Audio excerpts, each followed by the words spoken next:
склады. Кара будайны сатуга чыгарырга әзерлиләр. Бирегә ул чистайдан атна сайын 10 тонна китерелә. Аннан тыш складта дүге, борчак кебек башка ярмалар да бар. Аларны район машиналары килеп алып китә.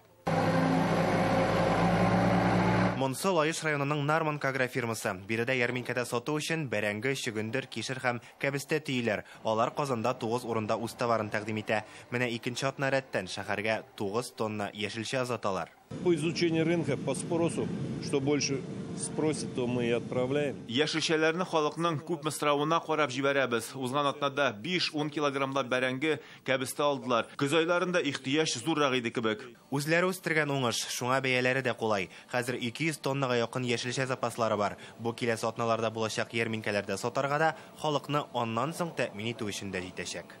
Яшелчәләрне саклау урынында махсус климат контроль системасы урнаштырылган. Ул биредә билгеле бер температураны көйләргә мөмкинлек бирә. Хәзер монда +1 градус. Мондый заманча технология ярдәмендә яшелчәләр яңа уңышны җыеп алганча бозылмыйча саклана. Кабаттан Казанга әйләнеп кайтабыз. Кулланучылар берлегенең яшелчәләр склады да тулы. Бирегә дә товарны үзебездән яки күрше төбәкләрдән көн сайын 8 тонна китерәләр. Һәрбер өлкәдә безнең предприятиелар бар. Һәрберсе белән сөйләшеп торабыз, общаться итәбез, ярдәм итәләр.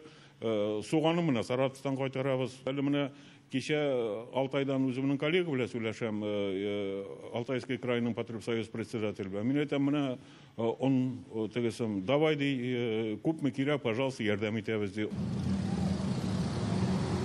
Казанның Дәрвишләр бистәсендәге ярминкәгә без иртәнге 7 тулганчы килеп җиттек. Монда чын авыл мөхите хөкем сөрә. Әтәчләр кычкырып җибәрә, муллыктан күзләр камаша. Ләкин Казан халкы инде икенче атна әтәчтән дә иртәрәк тора һәм шикәргә чиратка баса. Бүген дә иртәнге 6-да ачылган ярминкәләрдә 1 сәгатьтән шикәр комы юк иде инде. Аны 60 сумнан сатканнар. Эштән торалар бит кешеләр. Эштән торалар, нәрсәгә торалар? Менә шул шикәргә киләләр дә очередь заниматься. Чират зур иде. Ну, картлар бит алар әз йоклый. Җитештек. Узган шимбәдә Татарстан халкы ярминкәләрдә 90 тонна шикәр комы алган иде. Көзен 2 тапкыр кимерәк булган. Бүген һәр ярминкәдә 8 тонна саттылар. Үзебездә җитештерелә торган товар тирәсендә килеп чыккан ажиотаж һаман аңлашылмый ди җитәкчелек. Инде без ярминкәләрне 6-дан эшли башлый дип игълан итсәк, безнең инде сәгать машиналарыбыз 5-тә килә, 5-кә инде монда чират җыелган була. Без инде халыкны көттереп тормыйбыз, 5-тән үк сата башлыйбыз. Шикәр комы республикада җитәрлек күләмдә, әле ярминкәләр 23 апрельгә хәтлек безнең була. Шуңа күрә халык аларга җитешер, аның хәтлек чиратта торып алмасалар да була. Тагын бер әйбергә игътибар иттек. Ярминкәдә бал берничә җирдә тәкъдим ителә, әмма аның янына килүче дә юк. Юкса бал шикәр комына караганда файдалырак та бит. Казан халкының юк урында ажиотаж китереп чыгаруын товар алып килүче район вәкилләре дә раслый. Әйтик, Дәрвишләр бистәсендә бүген Арча, Лаеш, Балык бистәсе, Аксубай, Әлкиләр сату итте. Быел беренче тапкыр киләбез. Ашлыкны яхшы алдылар инде бүген көнне и сөт. Кеше әзерләнә инде, нәфәр күргәнегезчә тавыклар саттылар инде монда Дәрвишкада бит инде тавык тотучылар да күп. Ярминкәләрдә товарга куела торган бәя министрлык тарафыннан киңәш ителгән. Күпчелеге кибетнеке белән чагыштырганда 20% арзанрак. Узган белән чагыштырганда булсында күбрәк алалар иде. Бәясе 35 инде километр. Әйе, бәясе 35. Теге башта 30. Әйе.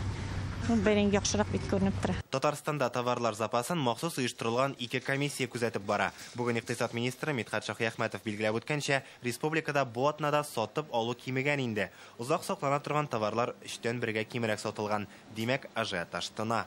Объемы розничных продаж товаров длительного хранения. Сатып алу күләме кимеде, әмма ул гадәттәгедән бераз югары әле.